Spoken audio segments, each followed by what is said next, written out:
Welcome, everyone, to this week's episode of What's the Tea, a conversation series about relevant topics in our community. This will be our final episode of What's the Tea for 2020. It's been an adventure this semester diving into topics with my lovely colleagues, and stay tuned for how we'll be pivoting in the spring and where we're taking the series from here. This week, as usual, for Pres House staff, Nee Otto Abrahams, Becca Bedell, that's me, Erica Liu and Ginger Morgan sit down for 30 unscripted minutes to discuss current events, social and political issues, and much more, not as experts, but as human beings dedicated to dialogue. And today's topic is home for the holidays with a question mark, because there's a lot to say about being home or not home for the holidays and this year and the world that we find ourselves in. But before we dive into that, let's do our intro ritual of what's the tea, of what's everyone drinking today.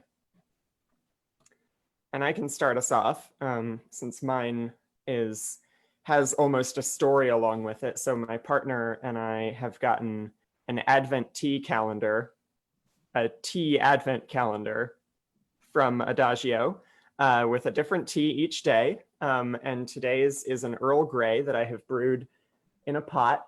And I'm going to show off the homemade crocheted tea cozy that my partner made. Very nice cozy. And it's delicious, and I'm drinking it out of my Penzies mug that says "Choose Love" on it. Well, I have had such a strange day that I'm still working on my first cup of coffee from this morning. And normally I would be done, but it seems as if my day has stretched into the afternoon. My morning day has stretched into the afternoon. So I'm still drinking my coffee. Is the coffee still hot, or have you reheated it, or is it cold? It's cold today, which was good given how long it's had to last. Because if it had been hot, then it would be only room temperature by now, which would be less appealing. Yeah. Well, I'm just drinking water. I have this little packet of Earl Grey tea that actually we got last night at our Press House Christmas party, but I just have had it sitting next to me on my counter, and I haven't made the cup yet. So that's what I'm going to do right after this. Well, I am drinking a hot cup of tea today. It's actually a Good Earth sweet and spicy herbal tea. I will be honest and say I think it's between 5 and 10 years old. I found it in my desk. So it still tastes fine, but it is definitely very old, but it was what I had around.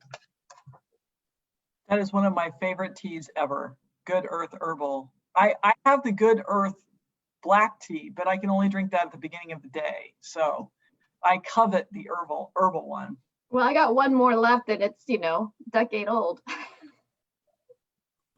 Vintage aged tea. Right. Vintage 2010 blend. I feel like this always reveals how our days are going. So we thought for Home for the Holidays, a place to dive in might be to think about the idea of going home for the holidays is only relevant once you are not living at home permanently. Often once you're at college and you are actually thinking about going home for the holidays. And so what was that experience like for all of us when we did it the first time of, being out of the house, choosing to go home? What is that like?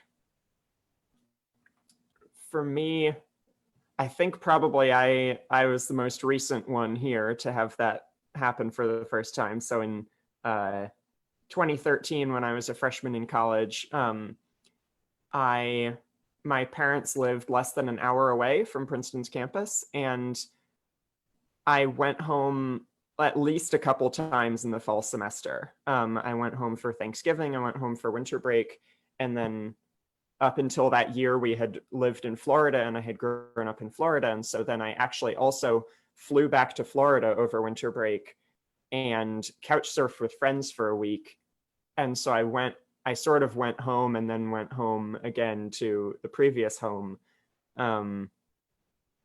And I gotta say, like, I look back on those memories sort of with this, like, oh, things were so easy, like freshman year.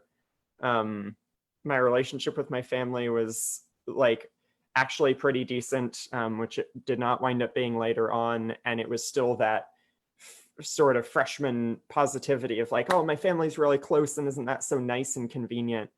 Just being able to pop back and forth between the two. So it's a little bittersweet of a memory. Yeah. How about you guys? Yeah, my experience is somewhat similar in that. So I went to Missouri State and in Springfield, Missouri, and I grew up in Southwest Missouri. So my hometown is like just like an hour and a half from where I went to school. And so I would just like pop home throughout the semester. Like, I want some food, I'm gonna go home. Or I got nothing else to do, I'm gonna go home. And like, this was also around the time where like it was cool to bring your friends to your house to like, I don't know, have a hometown adventure with your college friends. So I'd done that. I'd been home multiple times throughout the semester. But Christmas break, my first Christmas break was the first time I had been home for an extended amount of time. And I remember that first break, it was so weird because like, you know, all my friends have come home from their respective colleges. So like, we're trying to figure out ways to hang out. And I remember one night I'm leaving the house. It's like, I don't know, 7 or so. I'm gonna go have dinner with some friends. And my mom was like, hey, be home by 10. And I was like, cool, I'll see you at 10. Me thinking she's totally kidding because I don't live there anymore and therefore she cannot exert any control over when I come home. But she was so serious. So I was out until like 2 or 2:30 in the morning. And I got home and she had just been waiting. Like, she hadn't called me, she hadn't texted me, she just waited and sat in the living room awake and was like, why are you so late? I've been so worried. And I was so confused. Like, to this day, I'm still a little confused. Like, you didn't text me, you didn't call me, you just sat there in the dark? Like, I don't know. But that was my first experience going home. And I've always like had to go back home for the holidays since then. So though I no longer fight with my parents about curfew, I still have that experience of like traveling back to see family and like the weird kind of regressions that take place. Like, I find myself somewhat turning into like 16-year-old me.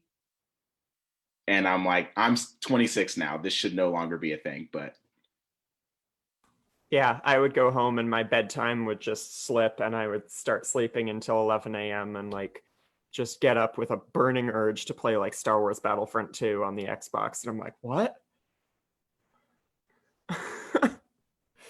All right, I'm in middle school again. Here we are. exactly. I feel like my experience, first time being home for the holidays, somewhat similar. I went to Berkeley, which is just an hour from where home was. And so I'd been home probably a couple times, not many, but I'd been home. So it wasn't like the first time coming home and it just wasn't that far away. And it was a long break too, similar to here in Madison, where you just like, it's a month. So, and I lived in the dorm, so there was no option to like cut it short or anything.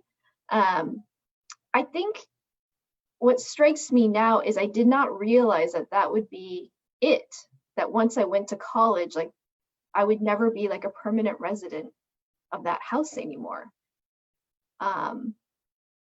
And that's not always the case for everyone, but you know, in looking back, I don't think I realized moving out in August before my freshman year, like this is it, like I am no longer, this is not home.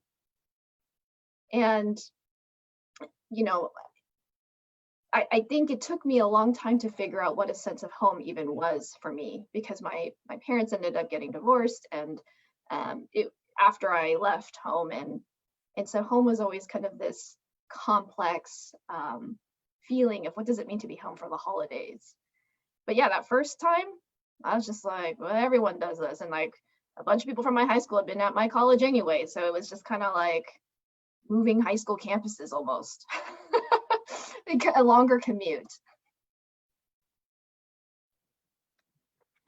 It's so interesting. I don't know if it's a sign of my age or things I blocked out, but I don't have a clear memory of my freshman year winter break.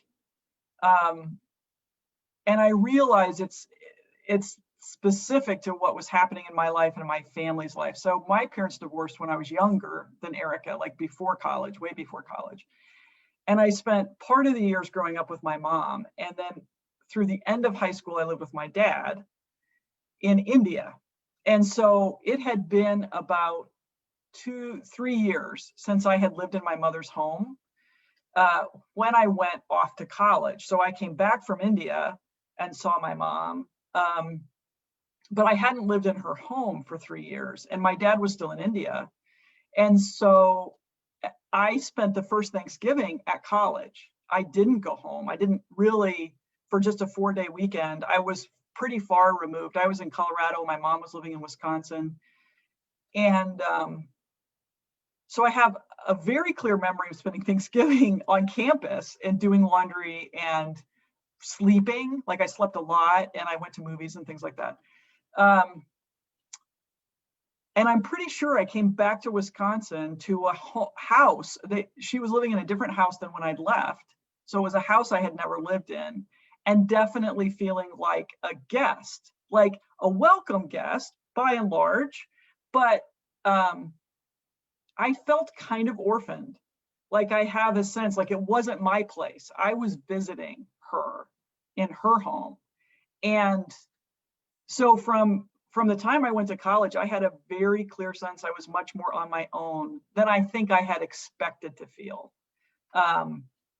And that sort of continued for summer breaks and what I was going to do in the summer. There wasn't really a place that was mine. There were family members I could go see, and I did. I spent one summer with my sister, and I spent one summer with an aunt.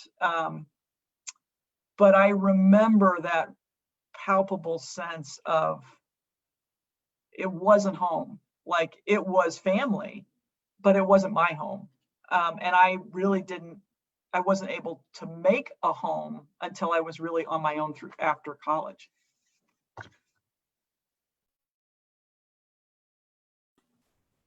Yeah, it's interesting that Erica, Nee, and I all had the experience of being pretty close to home. And then for you, it was like totally the opposite. Like in a way, I had a similar, like, I lived through high school in Florida, and then my parents moved to New Jersey when I moved to New Jersey to go to college, but it was into a house that we'd been spending summers at since I was in 6th grade. So, and it was the same room basically that I'd been in. So it was like, it was home and it wasn't home. Like it was familiar, but it wasn't the same home. I honestly think my older brother felt more of that like liminal space of, like you're a guest in the house now, because by that point he was in grad school in California and coming home much less frequently. And it was like when he did come home and we were there at the same time, it was like, you know, that almost heightened how different it felt from our childhood home. And so, yeah, I guess what do we do with that? Like college students, like all the folks we work with are navigating like going home to families or not because of COVID. And even in a normal time without COVID, it pushes you into this sort of uncharted territory of, am I still the kid? Am I an adult now in the household? Am I an adult guest? Does this feel like home? Does this feel like sort of an extended visit? You know, like Nee said, the regression can happen. And that can, I don't know, like, I don't want to speak for too many people, but I feel like that brings up it can bring up a lot of mixed emotions and mixed experiences. It just, like, how do we navigate that? And how do we, Right, hope that students one of the can things I navigate that? hear students talk a lot about is if you leave your hometown and go somewhere for college, which the students at UW by and large do, and then you come back, like Mia's experience of connecting with his high school friends. And I'm curious, like, I've heard a lot of people say it's good and it's different. Like, we all had different experiences. Maybe we went to different schools, we come back, we're still connected, but you're not coming back to exactly the same dynamic that you left. And same with your parents, like his experience of having his mom say, be home at 10, and he thought she was joking and she wasn't. Like, classic, right? Like, the operating expectations of what does it mean for your parents to not be custodial parents anymore? And what does it mean for you to be a young adult, but in your parents' home? And like, classic.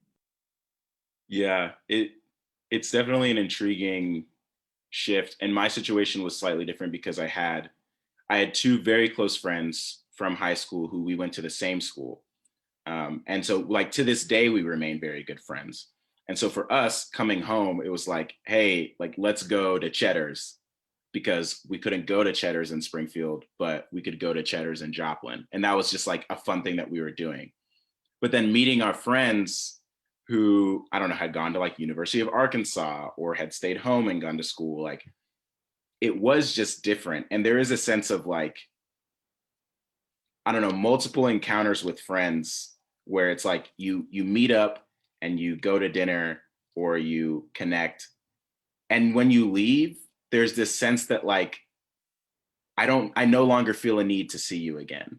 Like, I have changed to the point where I no longer feel like this relationship, like I need to put in the work next time to ensure that we have an encounter. There's this, I don't know, it feels like everything kind of shifts. And I don't know if it's like good or bad. It's just a thing that like happens.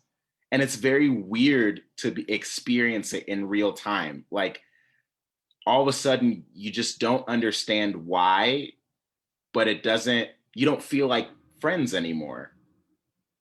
And it's a weird dynamic. It's also, family makes that complicated too, because it sometimes feels like, and this is particularly true for parents, I think, like in my head, my parents remained the same when I went to college and I did all of the changing. So I came home and I was like, y'all need to catch up. I'm thinking everything back home is just like this very static thing. And honestly, like a lot of the problems with like family dynamics and boundaries that I experienced were because I assumed that I was the one who had changed and they needed to catch up to me. And in reality, we needed to have some more dialogue around how we would relate in the new sort of relationship territory that we were in. But others might have different experiences. You know, that resonates. The experiences of, for me anyway, college and young adulthood was a time of tremendous change and growth and transformation. And you know, I would say basically from my 20s to even mid 30s, even becoming a parent, like just a lot of change. Except that if I was in my parents' household, I was 16 again. Even at 30, I would be like 16 again in terms of how I'd respond. And this person who I thought I wanted to be, mature, patient, able to respond, you know, calmly, like would just completely disappear. And I was like, it was very frustrating because I felt like I was just proving my parents that I was still a child almost. I think one of the things that I remember is that because I also came to faith during college, and because I had not grown up in a religious house and I wasn't a person who would identify that way, my friends who knew me from high school and then, you know, saw that transformation. I remember one of them saying to me, "Wow, you've really changed." But it was not in a positive way. It wasn't like, "Wow, you've really changed." It was like, and it's not good. And I remember feeling a sense of panic, like, wow, you know, I realized that some people really did not want me to do or be the things that I had chosen to get involved in, which mainly, I joke, I majored in church when I was at Berkeley. And my parents hated it too, quite frankly. They were like, we didn't send you to college to become a church person. That's not what we did. That was not the plan. But looking Berkeley, back, of all places, to become I a church know person. the irony is so thick. And look at you thick. now. You never stopped. Right. But I'm struck by the fact that it just was going to be like, even if I hadn't become a Christian thing, it was going to be changing, and that change is just hard. And so all of us struggled through it, and it was just going to be this long period of changing and settle. And I could look back now, in my 40s, but back then, oh my gosh, it was really, really hard and really, really stressful. Like, I always felt like I didn't know what I was bumping up against. Like I would be the wrong version of me in the wrong places. It was so interesting because I was the youngest of my siblings. So when I left, like, then my mom, there weren't any more kids at home, right? And so she was empty nesting, and I was still going through college and figuring out like life and sort of wanting a touchstone to go home to, which she provided. But when I go home, like, her life had changed a lot. I was like, her routines around Christmas were different. Like, she didn't have kids at home. She felt like she had to, decorate and do, and she started giving gifts at Epiphany instead of on Christmas. And she had been doing that while I was gone in India. And so I had all kinds of adjusting to do, like with my mom, becoming a different person. And so it's so funny to hear you guys talk about it, because I'm sure I was going through things and developing, but, and actually the whole time I was not talking about being lesbian, which was, the thing in my life that had changed, but I could not say out loud to anyone in my family. So I had this big thing that I didn't talk about, and then all these changes in my mom's life. So yeah, it was funny, kind of reversal almost.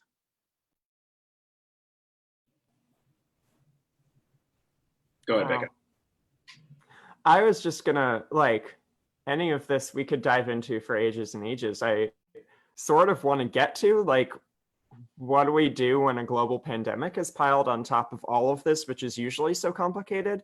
Because, like, there's no script for how to behave when you're going home to your parents, but there's, like, very much no script for how to navigate with your family, like, an extended family especially, or you're going home and, like, do friends want to see each other? Like, there's no script for navigating that during COVID. Like, so what do we want to say to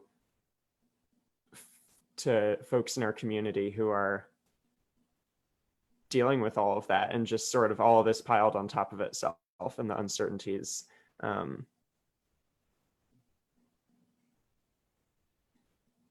That's a tall order, I know. I mean, I guess there's a part of me that says it is the moment people are living through. Like, for some people, if it's your first year of college was COVID. Like, that is going to be your life story from here until, it is the shape of what is right now. And even though it may not have been what any of us expected or planned for, that'll be the story you tell, right? So I tell a certain story about my parents' divorce, and other people will tell a story about, the first year I was in college, it was COVID, or my last year of college, it was COVID, or whatever the time period is for people. And it seems like that is what shapes, can you see your high school friends? Is the weather allow you to be outside? Do you decide you're going to take a risk and be inside with friends? And,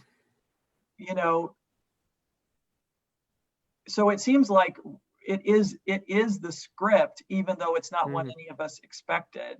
True. And everybody's having to make decisions about how to do that. So it just is like a layer on top of everything else, Mm-hmm. Yeah. And I will say from the outset, I feel like I have no easy answers to this. Like, I mean, it's a real challenge. Like, Yeah. oh, we have 5 minutes. Lord have mercy. I'm going to talk really fast. It's like, do you say, hey, I'll come home if everyone wears a mask at all times? Like, do you ask your family to wear masks at all times? Do you ask your family, or you say, like, hey, if this thing that we normally do happens, like, I will not go or I will not be there? Those are really, really tough questions. And I also just wanted to name this because it's something that came out when Erica and Ginger were sharing, like, some of the changes that people have experienced this year are like pretty rife along like political lines, just like with the increased awareness around in issues of injustice. And then stacking on top of that COVID, like a lot of the changes that people are going through put people in like sharp conflict. And it's sort of like, if you say like, hey, I'm not going to do this because of coronavirus, it somehow is also a statement about like someone's views on race or politics, or just like it's all so messy and muddled and really, really tough. So like, I don't know who will be watching this, but like, it is, if you're struggling to make that decision, it's not because you have an issue. It's because the decision is very hard, regardless of like how clear cut the CDC guidelines are. Like, it's not that simple. So. Yeah. Thank you, Nee. And go ahead, Erica.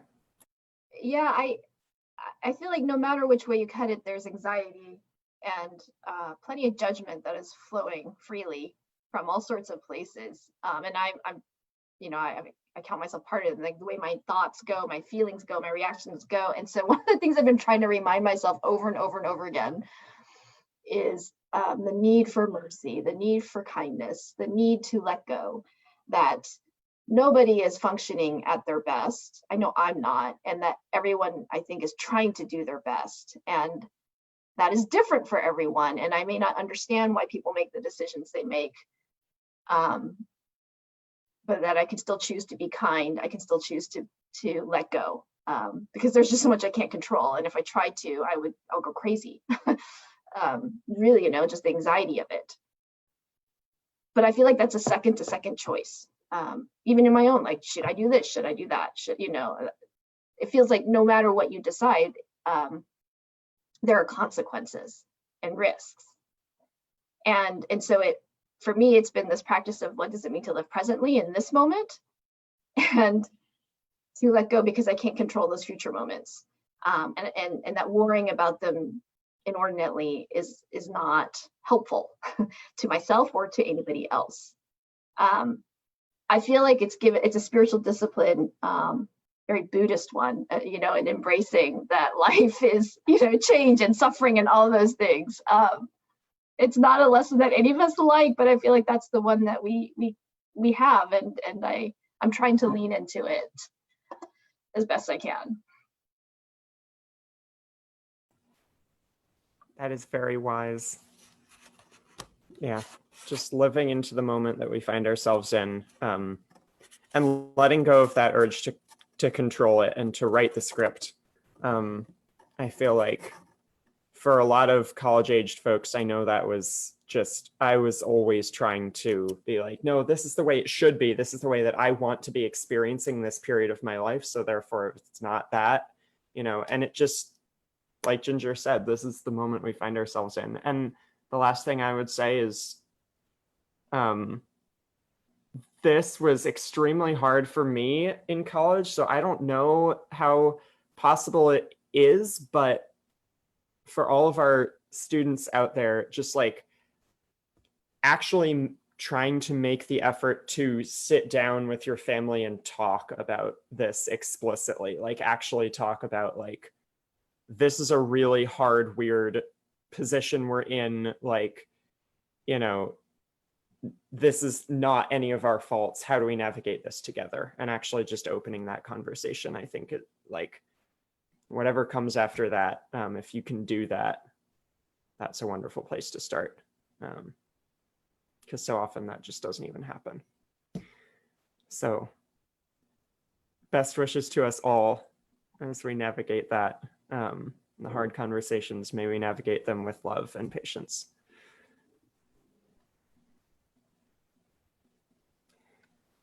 Any last words, Ginger? Go ahead. No, I was just going to say, and that's a wrap for What's the Tea? I think it is. Catch us in 2021 doing who knows what. There will be topics, I'm sure.